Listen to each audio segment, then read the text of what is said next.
Good morning, student. This is ratio analysis. Ratio is a mathematical number that measures the relationship between the two accounting figures. Ratio का मतलब होता है हमारा एक maths का measurements जो हमारे दो अकाउंटिंग फिगर्स को वहाँ पर कैलकुलेट करता है या रिलेशनशिप को बताने का काम वहाँ पर करता है, उसको रेशो बोलते हैं। जैसे कि हम लोग एक्चुअली उसको प्रोपोर्शन भी बोल सकते हैं, परसेंटेज। तो different types of accounting ratios वहाँ पर हम लोग बात कर सकते हैं फाइनेंशियल परफॉर्मेंस के हिसाब से। तो एग्जांपल के लिए यहाँ पर देखो, ग्रॉस प्रॉफिट बिजनेस का कितना था, 30,000, और सेल था 1,20,000। तो अगर हम लोगों को बोलेंगे कि ग्रॉस प्रॉफिट रेशियो निकालो, तो क्या करने का, gross profit ratio is equal to gross profit divided by net sale into 100 करने का, ये फार्मूला है उसका। तो 30,000 डिवाइडेड बाय 1,20,000 इंटू 100 किया तो आंसर आ गया, वो उसको नाम दिया 25%। तो हमारा ग्रॉस प्रॉफिट रेशियो कितना हो गया वहाँ पर हम लोगों का 25%। ऑब्जेक्टिव रेशियो क्या था, ratio analysis provide the financial information and point out the area which require the more application of arithmetical relationship to simplify the complex data. ठीक है, एक्चुअली रेशो हम लोग क्यों कैलकुलेट करते हैं, तो बोलते हैं हमारा फाइनेंशियल इंफॉर्मेशन और उसका जो पॉइंट आउट एरिया है उसको हम लोगों को अर्थमेटिकल रिलेशनशिप यानी कि एकदम सिंपल वे से ये जानना चाहते हैं कि उसका कितना एक दूसरे के साथ कितना रिलेशंस वहाँ पर है। तो वो हम लोगों को अर्थमेटिकल में मतलब मैथ्स के फॉर्म में चाहिए। 25% है, 10% है, ऐसा अगर मुझे चाहिए तो उसके लिए हम लोगों को रेशियो कैलकुलेशंस करना ज़रूरी होता है। उसके लिए रेशियो हम लोगों को कंपैरेटिवली मतलब देखो अभी अभी पढ़ा था, कंपैरेटिव बैलेंस शीट है, comparative profit and loss account है। तो ये सब हम लोगों को कंपैरिजन करने के लिए भी बहुत अच्छा फ़ायदेमंद होता है। और हमारा बिज़नेस का जो यानी कि मुझे कहाँ पे पैसा इन्वेस्ट करना चाहिए, मेरे पास कितना कैश इनफ्लो है, कैश फ्लो स्टेटमेंट कैसा है, कैश कितना आ रहा है, कितना जा रहा है, फाइनेंसिंग एक्टिविटीज़ कितना है, इन्वेस्टिंग एक्टिविटीज़ कितना है ना, ऑपरेटिंग एक्टिविटीज़ कितना है, ये सब मुझे वहाँ पर बताने का काम करता है हमारा रेशो। तो रेशो का कुछ क्लासिफिकेशन है, balance sheet ratio, income statement ratio और मिक्स रेशो। ऐसे 3 मेन टाइप्स है या क्लासिफिकेशंस हैं जिसको हम लोग यहाँ पर पढ़ेंगे। अभी बैलेंस शीट के हिसाब से बात करेंगे तो वहाँ पे 2 आएंगे, उसको बोलने का करंट रेशो और लिक्विड रेशो। ठीक है, बैलेंस शीट में करंट रेशो और लिक्विड रेशो। इनकम स्टेटमेंट यानी profit and loss, profit and loss ratio में हम लोग ग्रॉस प्रॉफिट है तो ग्रॉस प्रॉफिट रेशो आएगा। ऑपरेटिंग एक्सपेंसेस है यानी कि डेबिट साइड में जो नाम लिखते थे, एडवर्टाइजमेंट, रेंट, ऑफिस एक्सपेंसेस वगैरह वगैरह, सैलरी, डेप्रिसिएशन, ये सब कुछ, तो ऑपरेटिंग एक्सपेंसेस रेशो उसको बोलेंगे। उसके बाद लास्ट में प्रॉफिट एंड लॉस का आंसर क्या रहता था, नेट प्रॉफिट। तो नेट प्रॉफिट रेशो वहाँ पर निकालना है। मिक्स रेशो में बात करेंगे तो रिटर्न ऑन कैपिटल एम्प्लॉयड। मैंने इतना पैसा इन्वेस्ट किया है, कैपिटल करके इन्वेस्टमेंट किया है, तो मुझे कितना रिटर्न्स उसके ऊपर मिला है। मैंने 5 लाख रुपए इन्वेस्ट करके बिज़नेस को शुरू किया था, और 5 लाख रुपए के ऊपर मैंने कितना प्रॉफिट कमाया, वो होता है रिटर्न ऑन कैपिटल एम्प्लॉयड। उसके बाद रिटर्न ऑन इन्वेस्टमेंट, तो मैंने इन्वेस्टमेंट किया है फिक्स एसेट्स के लिए,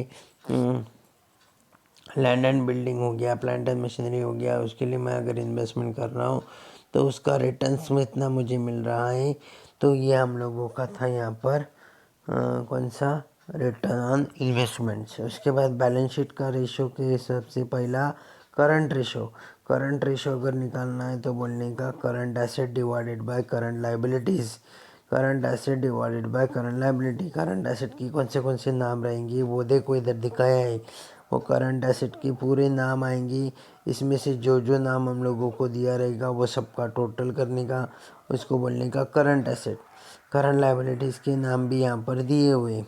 तो करंट लाइबिलिटी के नाम ये अगर दिए हैं तो इसमें से कौन से नाम हमारे पास है क्वेश्चन में, उसको टोटल मारो, उसको नाम देने का current liability.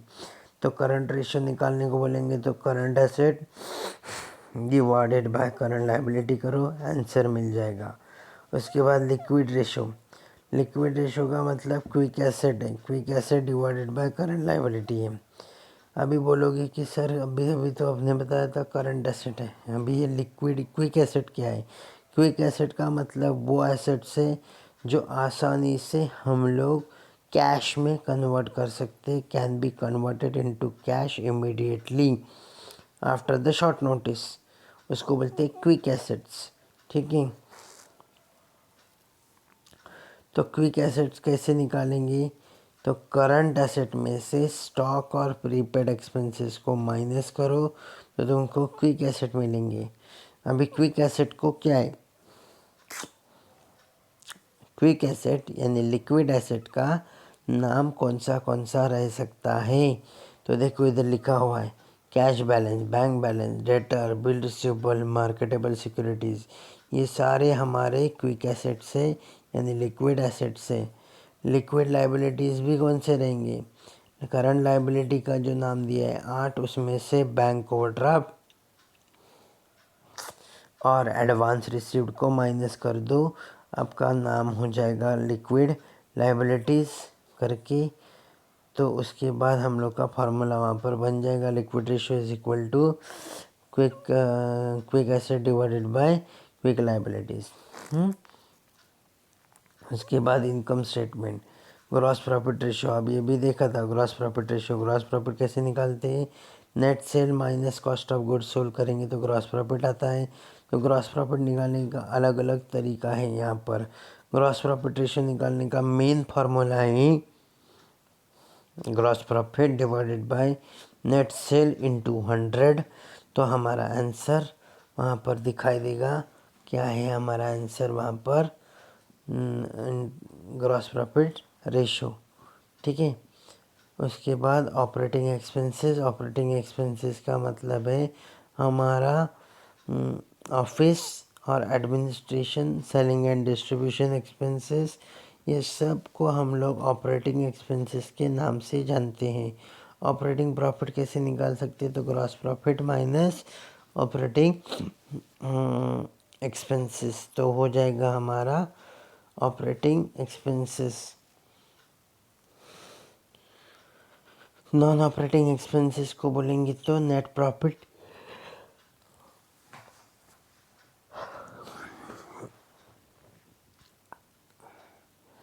Non operating expenses मतलब क्या है हमारा?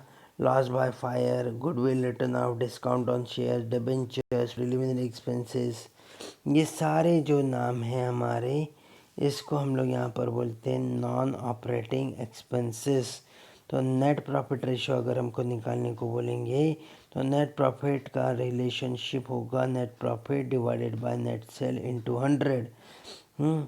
अगर हमको बोलेंगे बिफोर टैक्स है तो net profit before tax divided by net cell into 100 करना। आफ्टर टैक्स रहेगा तो net profit after tax in divided by net cell into 100 करोगी तो आपको मिल जाएगा यहाँ पर नेट प्रॉफिट रेशियो। उसके बाद ऑपरेटिंग प्रॉफिट रेशियो का फार्मूला, ऑपरेटिंग प्रॉफिट मतलब होता क्या एक्चुअली? ऑपरेटिंग प्रॉफिट रेशियो जो है उसका रिलेशन आपको दिखाई देगा वहाँ पर नेट सेल के साथ। नेट सेल के साथ आपका इसका रिलेशन दिखाई देगा। तो ऑपरेटिंग प्रॉफिट यानी कि